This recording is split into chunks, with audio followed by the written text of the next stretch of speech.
উম্মুল মুমিনিন হযরত আয়েশা সিদ্দিকা রাদিয়াল্লাহু আনহা বলেন,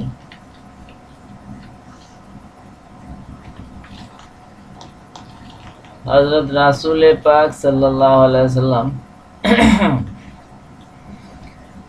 আমার মাসিক অবস্থায় আমার কোলে মাথা রাখিয়া কোরআন পাঠ করিতেন।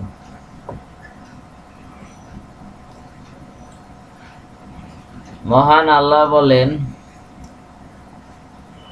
অর্থ, কোরআন যতটুকু সহজে পড়া যায় তাহাই পড়িয়া নাও।